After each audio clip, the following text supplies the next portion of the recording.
I learned quickly there that voice isn't decoration, it's how you create trust. And then moving into fintech kind of raised the stakes, right? Because if a sentence or a piece of content confuses someone during onboarding or an important money moment, you potentially lose that customer forever. So leading localization at Net-a-Porter, Conde Nast Cloud, and Monzo, I kept seeing the same pattern. Translation is necessary, as we all know, but it's the cultural localization, the orchestration of language, visuals, journeys that makes a product feel native and safe to use. So, whether it's editorial or product, the work I love is essentially turning words into experiences that travel.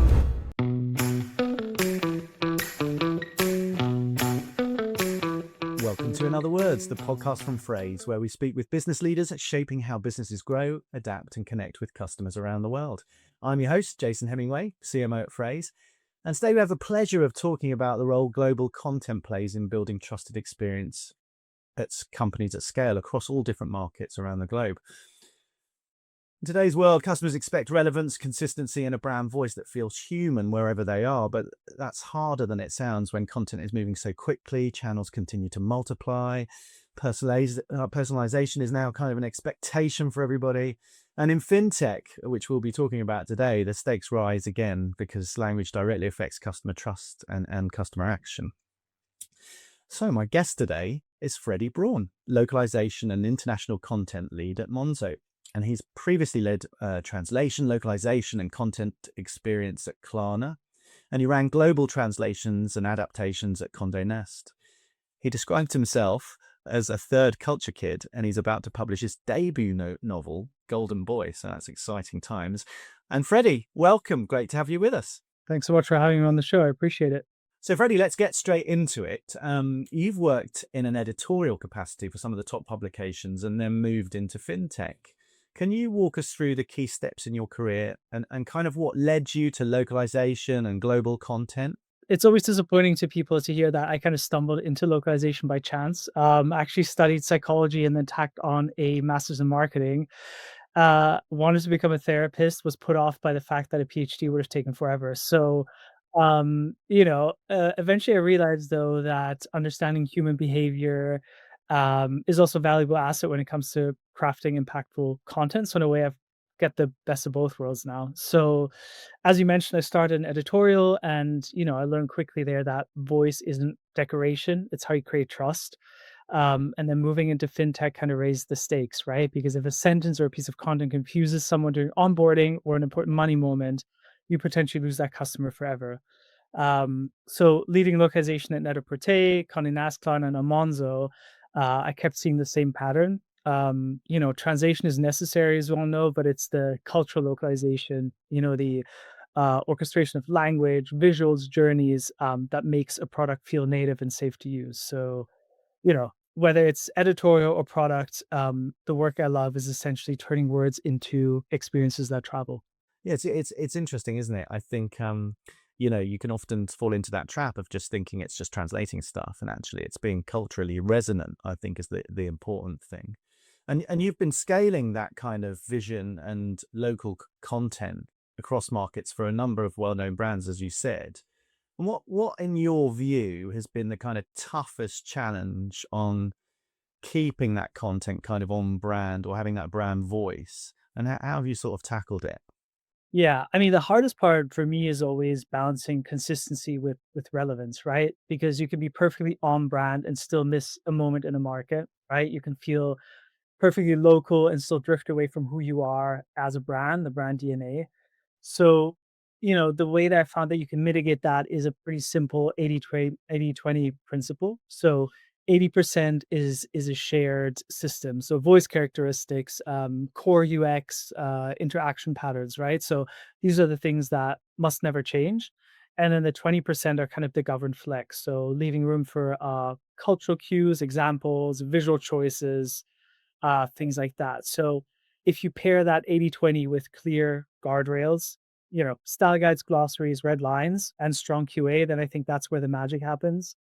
Always feel like 20% feels like a small tweak, but it actually changes the game because it really channels creativity into the right places. When you've kind of gone through your career history and your remit kind of goes into sort of that broader experience level, so taking it out of that kind of just thinking about content, for example, And how does that, or how did that kind of evolve, and your view of the influence and the importance of kind of creating that kind of culturally resonant, localized kind of experiences as businesses scale? And how does that sort of play into how businesses grow in your point of view and engage with their customers, I guess? Hmm. I mean, when I took on kind of the broader content group lead role at Klarna, I worked a lot with English language content and localization. So, what we really wanted to do is fine tune the source copy in a way that it streamlines localization and they kind of fit together perfectly, right? So, one example I can think of is we created this thing called the tonality matrix. And the idea was very simple.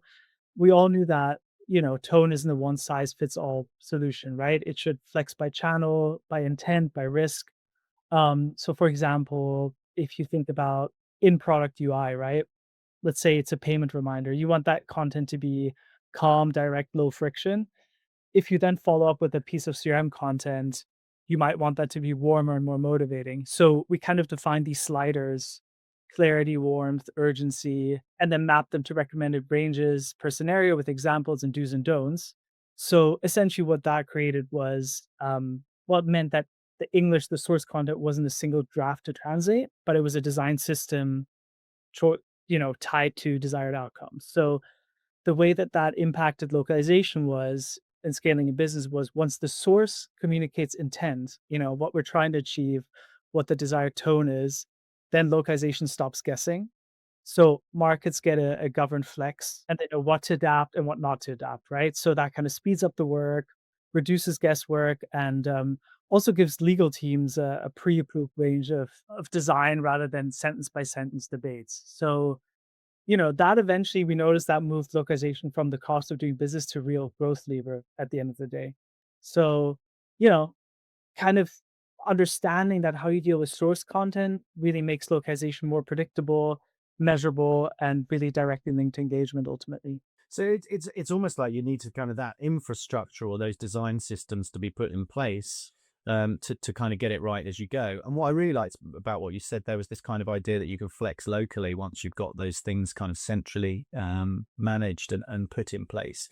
If you're doing that as a kind of leader, what do you need to get right in that operating principle or that structure to make sure it scales whilst giving the flex for those teams, or making sure it's relevant in those sort of regional areas?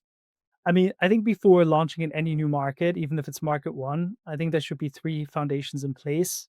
That's people, process, and tech, right? So when it comes to people, that's the most intuitive. So you need obviously language leans who own quality and terminology. And I always think of these leads as not just pure linguists, but also kind of cultural unicorns. They really understand the culture for the market for which they're writing. Then you need the right artwork and design people, ideally who also speak that language, who adapt the layouts and the visuals. And then again, especially in banking, working for Monzo, really strong legal and compliance partners who review these systems. So that's the people. Second part is the process, right? One of the first things I always stress in your role is you need a really clean intake and prio flow, right? So a living content inventory where all your content lives that is up to date, searchable. You need a clear RACI for who decides what. Especially when small businesses grow quickly, that happens to fall by the wayside often. Um, and then you need a strong QA gates to match that risk, right? So especially when it comes to money and legal moments, that's very important. And then finally, tech comes as no surprise to you. A transactions management system with term bases, style guides, basically a single source of truth for strings, automated checks, formatting, accessibility. So I think when you get these three things right off the bat, then you kind of avoid paying that, patch at the end tax that tends to slow down launches and confuses customers. Yeah, it's interesting that people process tech is something that you've long talked about in kind of marketing circles with martech in particular. It's no different, isn't it, when you're building anything in a content sort of side of things. So Right. so let's take it away from kind of the process and what we need to do, and the kind of how businesses think about setting the foundations of growth and the principles around it. When you think about global experience in general, and customers and their journeys, Where are the few moments where language and relevance have the biggest impact on trust and action in your view? Or are there big moments, or is it, all of the different moments can have big impacts? I mean, there's a lot of moments, but I think if I had to whittle it down, I think there are 3 moments that carry disproportionate weight, especially when it comes to fintech and finance. So onboarding, very important. It's a cliche, but you only get one chance to make a first impression. Money moments and money movement, right? Limits, fees, anything like that. And then anything to do with incident and support communications, right? So these 3 things are really high load and often regulated, which means that clarity and tone directly influence completion, confidence, and whether a customer feels looked after. Yeah, interesting. I think even in especially that even in non-regulated industries, I think you've got those three in place. And oftentimes when you correct, an incident or you support somebody through a poor experience, you can actually build better relationships with those customers. Sometimes, not every time, obviously, but I think that's interesting. So when you think about global experience and content teams, and this kind of those journeys that those customers are on, what are the things that you think companies, or things that you see that companies still completely underestimate? Is it those three things, or there are other areas where companies don't think about it enough? It's actually always the same thing. I always, talk about myself as a, door-to-door salesman in my first few months in a new role.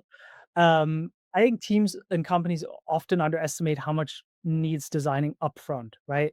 You can't just bolt on, global at the end of a project life cycle, right? So I always say localization teams need to be involved from the jump, right?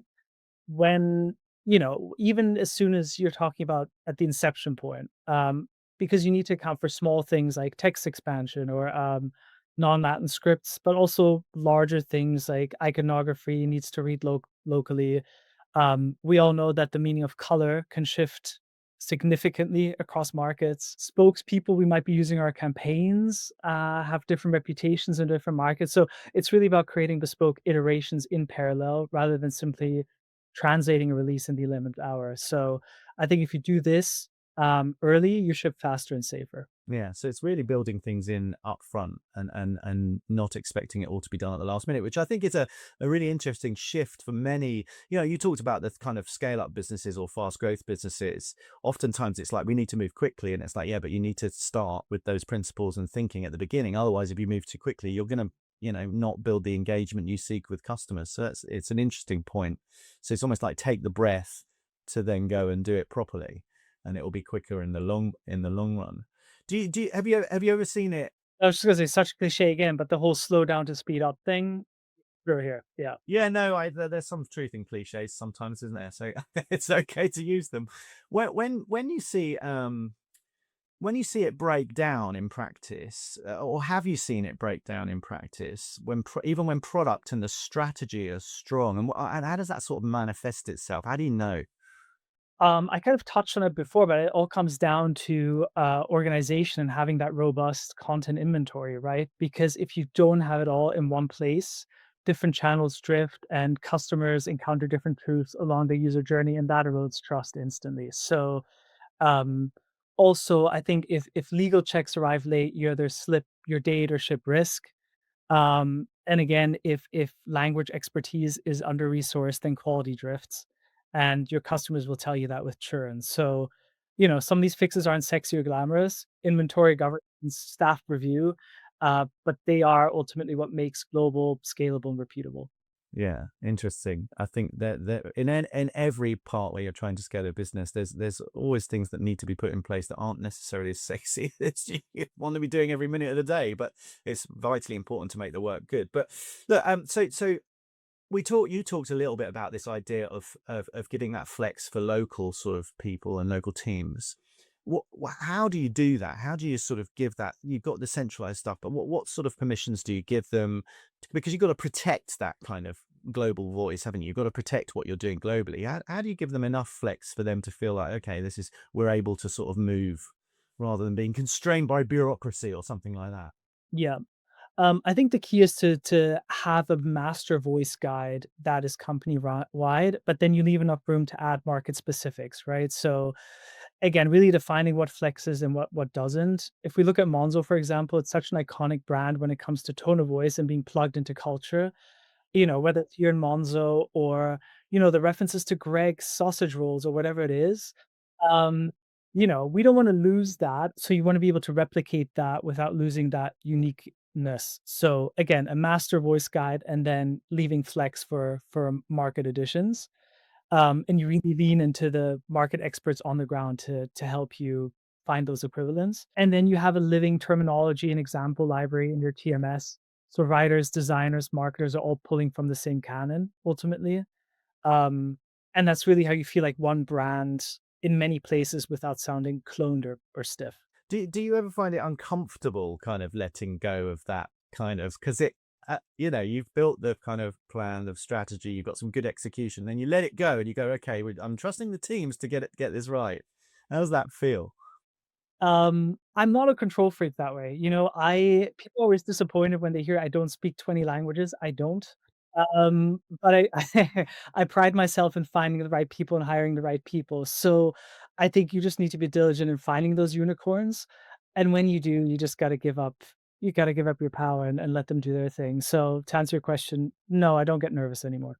Good. I think that's a great answer. It's about trust, isn't it? And if you're getting the right people around you, you build that trust, obviously with the frameworks that you've got in place. But anyway, look.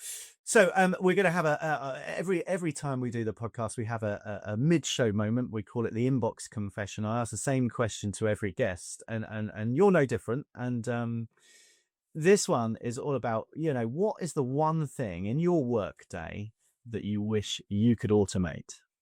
Honestly, I would automate London commuting. I'd have the Northern Line text me at 7 a.m., say, "There's severe delays, make your coffee at home."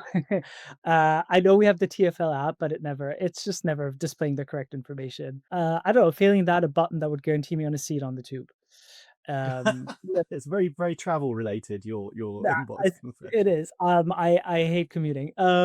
No, I think jokes aside, you know what? It already exists. I think the Gemini feature for Slack, just summarizing Slack, so you don't have to. I mean, our Slack is insane. Summarizing that has been a huge, huge help and a time saver. So it exists. So I don't know if that's cheating, but that's Yeah, the one no, thing. it's not. It's not. I think that's good. And I think there are things like that coming out all the time that you think, oh, that's a brilliant idea. I can do that. Or it's really helping my productivity. And that's the beauty of the age of the uncertainty of AI, as it were. It's, there's massive progress in lots of different places for all of us.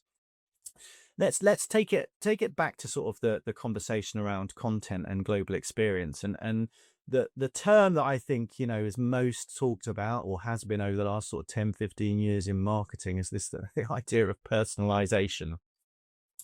And I think it's expected everywhere, or people expect a level of personalization.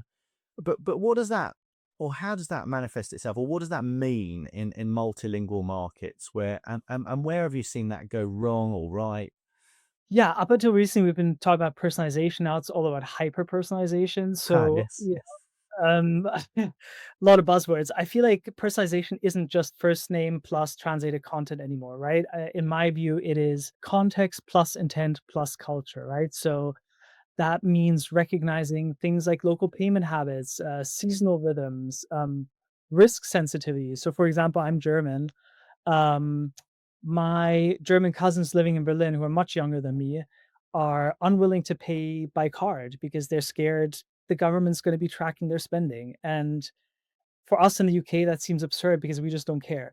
So, it's just thinking about these things and then understanding um, individuals' culture on a deep level, and then adapting your content and visuals around that. Um, a common failure I keep seeing is how companies just turn up the volume with content without really deepening the insight. So at best, you just get noise. At worst, it's absolutely tone deaf. So Yeah, I mean that's interesting, and it leads to something I was going to ask you. That's a good segue into this idea of, now that we have AI and we have tools that can just generate things immediately, and you're probably the same as me, that there's loads of good ideas from around the business, and it's just bombarding you with, okay, yeah, well, I can produce this, I can do that, but and it's almost like it's very noisy. but you don't want to stop that kind of thought process of making a good idea is a good idea and getting people to execute it. But how do you balance that need for kind of local relevance with that reality of all this content that's coming at you, and it's only going to get worse or better. Don't know whether it depends on your perspective, but it's only going to get, you're going to get more high volume content produced, or more high volume of content produced. So how do you kind of balance that need, or for producing it and keeping it global in a sense? I think you just have to find the right mix between localizing centrally produced content and then also supplementing it with content produced in language on the ground in each market. Right, there always needs to be a mix because no matter how good your localization experts are and your how good your frameworks are, someone based in market will always be more plugged into culture, right? So they're going to be faster in spotting shifts, whether it's cultural, legal, or simply what people are talking about that day. Um, so in my view, central really kind of sets the spine and the guardrails, and then local teams supplement by adding more pulse and more nuance. So ultimately, what you get is speed and consistency with credibility. So it's all about finding that balance. And how do you as a leader sort of listen to that kind of from the various teams? What's the mechanism that you kind of have that ear to the ground, as it were?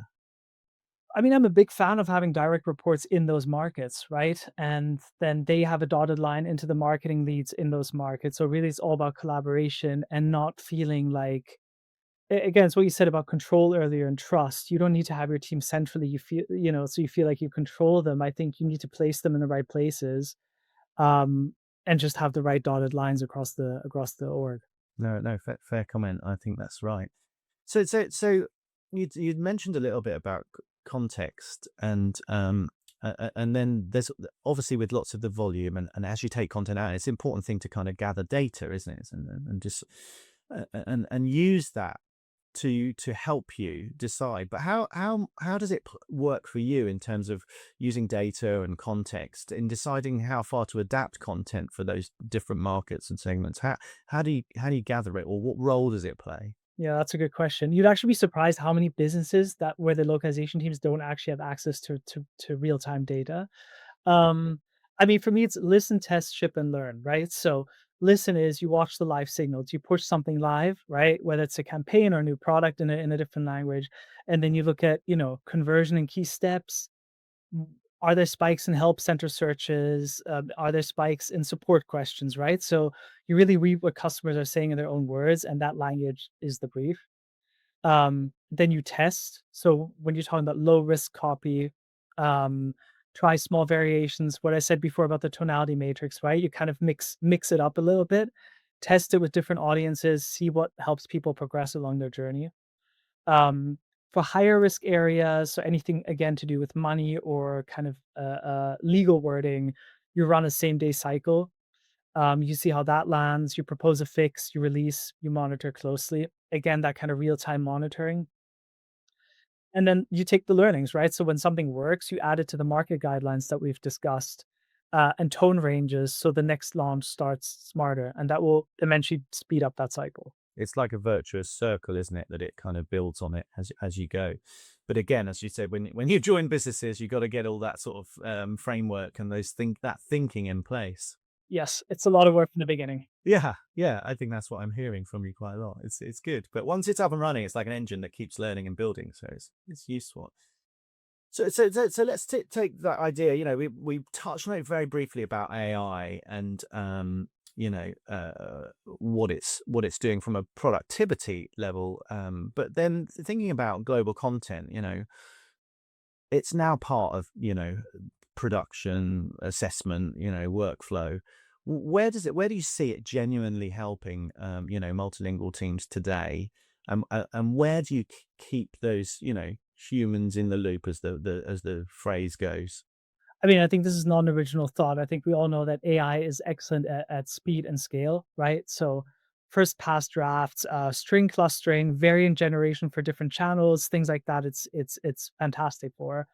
Um, in my view, humors are still central for things like we discussed, brand nuance, brand voice, cultural subtext, accessibility, safety. Some of these things AI just isn't at a point where it can pick that up on a granular level, right? So my rule of thumb is always AI accelerates creation, and then editors, reviewers, culture experts protect the credibility and the culture. Yeah, I think that's right, and I think we talked about personalization, and there is a risk that if it can make it easier to kind of think about personalizing, but it can actually make it worse and become a bit more superficial, I guess, in a sense, if you don't use it correctly. So what keeps it from? Is it that human element that really keeps the AI kind of tamed in a sense, as it were? Yes, and, I'm not gonna name any companies, but there are some organizations that have decided to get rid of all their writers and linguists, and it was a mistake, and they're not coming back with their tails between their legs and rehiring. So, yes, it's all about the humans who provide the guardrails. So, I think, again, you can divide into before creation, during creation, and after creation. Before creation, again, you lock in the approved terminology, which has been created by humans, right? The voice ranges, the tonality, reference examples, or what we call few shot examples to help train AI. And then humans also provide the standard prompts and patterns, right? So the system starts with the right guardrails in place. Um, that during the creation, you have those senior editors with cultural insight, kind of the 4I principle, right? You have a junior linguist translate, then you have a more senior linguist check. Um, if you need additional checks in market, you can add that in as well. And then I always think it's really important to have in context review done by humans. So whether that is seeing your copy in Figma or in InDesign, whatever it is, that really helps linguists understand what is their shipping ultimately. Um, and then after creation, again, because it's banking, legal and compliance sign-offs, there are obviously AI supplementations that can help with that, but they're not foolproof yet. And then you just keep monitoring, adjusting, right? And you incorporate those learnings into the documentation. So the virtual cycle that you mentioned before. So for me, it's those things. Yeah, no, I think you're right, and we still see that human element keeping in the loop, as it were. The phrase is right. But there is loads more AI that can be leveraged by those humans to help them do those jobs all the time, and make it much more simple and get round more of the scaling things, doing things around the business or helping the business in places that you would have never thought to be able to help because you didn't have the time or the scale. And that leads us to sort of my next sort of area where I wanted to have a chat with you. And you've seen localization move much more, or multilingual content or experience move much closer to kind of growth and the business and how you deal with customers all the time in those key areas. Mm. It's almost like you are a strategic advisor to the business on when thinking about going global. And what do you think it would take for the industry or other localization teams to operate as those strategic advisors rather than kind of the service delivery function of, we'll just give it to that team and they'll get it done and then it will go out? Yeah, that's an excellent question. I think I kind of alluded to it before, but I think the shift happens when localization sits at the planning table, right? So whether that's roadmap meetings, go to market, compliance, rather than just being a ticket queue. So again, being involved early on as possible in the project life cycle. And then also being allowed to own the standards. So again, like style, terminology, QA, as well as the end-to-end workflows that span different teams, whether it's design or engineering or CRM, legal. Um, then you suddenly become not just the team that does translations, but you become the way that a company ships credibly and scalably in new markets. So really, that integration piece is key. Yeah, I love that. The way the company ships credibly in the market. That's great. And when you're in those meetings, what how do analytics help you, give that strategic guidance? And we talked about, the various things that you have in the team to kind of think about that. But how do you get in those group meetings? How do you explain, or what analysis do you have to provide to explain how how to do it properly? Yeah, I mean, you talk about, when you look at analytics, you can split it again. You look at what is it that we've shipped so far, right? So, are key pages and flows localized for each market? Do we meet all the deadlines? How many basic errors did we catch? Those kind of basics. Um, and then you look at the quality. So, how good was that content? Were there any language or cultural missteps? Was the copy easy to read and understand? Uh, what themes keep appearing in customer complaints or support tickets? So that's really important in shaping kind of the overall projects. And then finally, impact, right? So did it work? Are more users completing the steps, for example, onboarding? Are support tickets going down? Are customers staying longer and understanding incident messages? So I think those three overarching themes are really important to hone in on in these calls. Yeah, it's interesting. And do you tie yourself to other people's, other teams' KPIs? How does that work for you, or have you seen that done? Yes, I mean, inevitably you do. I mean, there are certain, overarching KPIs that every team has to hit.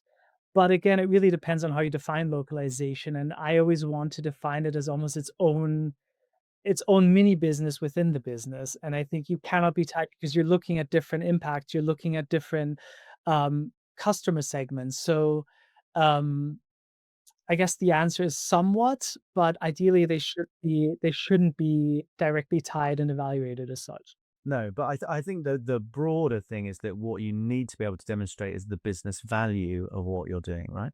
Yes. And some of that is tangible, like the KPIs and the numbers, and some of that is kind of the long game of, building trust is a long game and it's not always measurable in the moment. Yes. Well, as marketers, we all know the difference between the long and short of it, yeah, which is very close to our hearts. So anyway, look, um, if you think about that then, and those metrics and then things that you're talking about, what skills do you think localization professionals, leaders need to develop so that the rest of the business or the business leadership trusts their judgment? Again, I kind of touched on the unicorn aspect. Finding those people isn't easy, right? Because they do have to bring a lot of different things to the table. So they need to be able to blend linguistics, obviously, with strong UX writing. An understanding of design systems is great. Um, Given where we're going, a deep understanding of TMSs, LLM literacy is no longer negotiable. I know a lot of linguists who are still kind of fighting against that, and I say this is not a smart move. You need to stay ahead of the game, so that's very important. And again, in fintech, it helps to have a bit of a risk and compliance fluency as well. Um, then you also want to be throwing a bit of change management and diplomacy into the mix because change management and creating new ways of working is one thing, but then effectively socializing that, especially to people who are more senior to you, that is a soft skill that's underrated. So they need to bring that to the table now. So I think that mix really set the rules for the game. No, I think you're right. That I think our soft skills are underestimated. The art of persuasion. I think people tend to focus on, look, let's talk about business outcomes, let's talk about the numbers, but actually, lots of what you're thinking about, as technology changes, it's disruption, and it's how do you manage change, how do you build better processes and things like that, and that is a lot about diplomacy and discussion. It is. Yep. So look, thanks for that. Let's move. I want to, we're getting towards the end of our time, but I want to just talk about you a little bit because you've got some interesting parts that you're about to release a book, which we'll talk about in a minute. But you describe yourself as kind of a third culture kid. So for the audience, what can you explain? What does that mean for you, and how that idea has shaped your view of identity and the way brands, or businesses you've worked for, engage with customers in different markets. Sure. Yeah. Third culture kid is an interesting definition. So essentially, it's someone who has spent their formative years in a culture that is different from their parents and is also different from their birth country or passport country. So for me, I was born in Lebanon, adopted. So that makes me third culture kid because my adopted parents are German and I grew up all over the world. So, throughout my childhood, I was moved in and out of schools in different countries. And that's kind of a sink or swim situation. You have to learn to adapt fast, read a room, and get fluent in subtext. You talked about subtext before, right? So, what is said, what's implied, what will land badly. That doesn't mean like you're faking a persona or putting on a show, but it's just kind of adjusting slightly. One example, I had my first job I had in London many moons ago because I'm older than I look. I it was the end of my probation and my boss pulled me to the meeting room and said, Freddie, your performance is great. Everyone thinks it's great, but people think you're a little bit rude. And I was shocked. I was like, I'm like the least rude person I know, if I do say so myself. It just showed me that I just came from Germany before and grew up in a German family. And it's just so I learned to ask about people's weekends and things like that. So I think being a third culture could helps you adapt because you have to. Otherwise, you're never going to make new friends. So the core Isn't that message stays yeah. the same. Sorry, go ahead. No, go. I think that, well, what you're basically saying is adapting is key when you're dealing with, in your own personal life. You've adapted and you've taken that into the job. Absolutely. I mean, the core message stays the same. It's just the delivery shifts a little bit. So I think that's also why I don't buy the idea of a single global strategy, right? I think, yes, you need your coherent core, your promises, your values, but then you express them through local strategies that respect how people talk and how they think, right? So and people aren't stupid, that they can spot when something has been tacked on and hasn't specifically been created with them in mind. um, and if it isn't made for them and you're not talking to them in a way that they appreciate, then it won't earn their trust or action. Yeah, fascinating. Yeah, brilliant. I love it. I love it. What an interesting backstory. So taking that backstory, your debut novel is coming out soon, Golden Boy. And to what extent have we just talked about some of what drew you to the story, and tell us what the reader should expect? This is your book plug moment, I guess, but it's like, what should the reader expect in that, in the story? Yeah, I mean, I've always loved to write. So this is I don't know when I started writing this, a couple years ago, but to me felt like, as corny as it sounds, it felt like the book I couldn't not write. So it kind of pulls from my time at uni in Scotland, and more personally also from growing up queer and only coming out in my early 20s, and all of that obviously compounds when you're at university, right? So it was quite a cathartic story. I would say it's kind of a coming of age story about identity and belonging. Um, and how the awkward, painful bits of growing up show you what you're actually made of at the end of the day.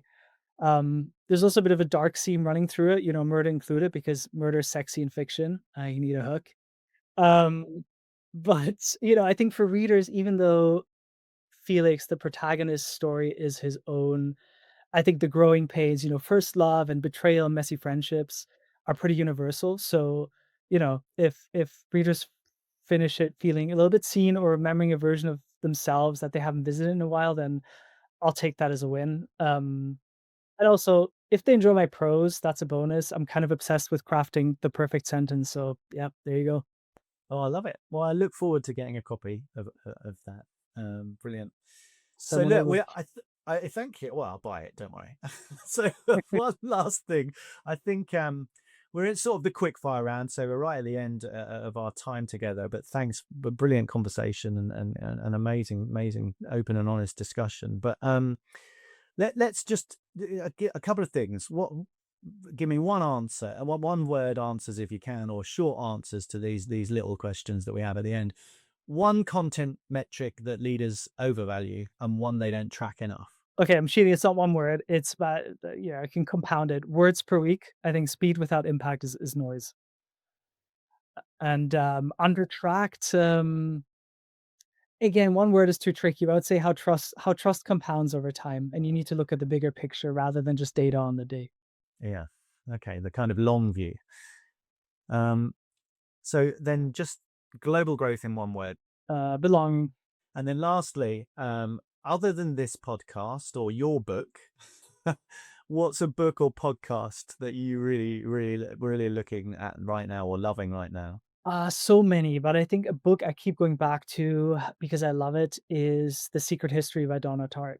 It's just incredible and I never tire of it. So yeah. Well, Freddie, that's the end of our time together, and I just wanted to say a huge thank you for a wonderful discussion covering all different things, personal and business, all together mixed up, and it was just fascinating. And I look forward to getting you on the podcast again in the near future. And in the meantime, the best of luck with the book and the work you're doing at Monzo. Thank you so much and thank you for having me. This was a really great conversation. Appreciate it. Freddie, thank you so much for joining us today. I mean, and a brilliant conversation, and you gave us such a clear view of what it takes to scale global content so that it stays trusted, consistent, and relevant as markets and channels multiply. And of course, best of luck with your book, Golden Boy. We'll all be watching for that. And with that, that's it for another episode of In Other Words, the podcast from Phrase. I've been your host, Jason Hemingway, and a massive thank you again to Freddie Braun for sharing his invaluable insights into scaling global content and the how we use AI and in multilingual content creation, and the important role of content in ultimately creating global experiences that kind of resonate with local audiences. If you enjoyed today's episode, please do subscribe to In Other Words on Spotify, Apple Podcasts, or your preferred podcast platform. And you can find much more or many more conversations on leadership, growth, and global execution at phrase.com. Thanks for listening, and I'll see you next time.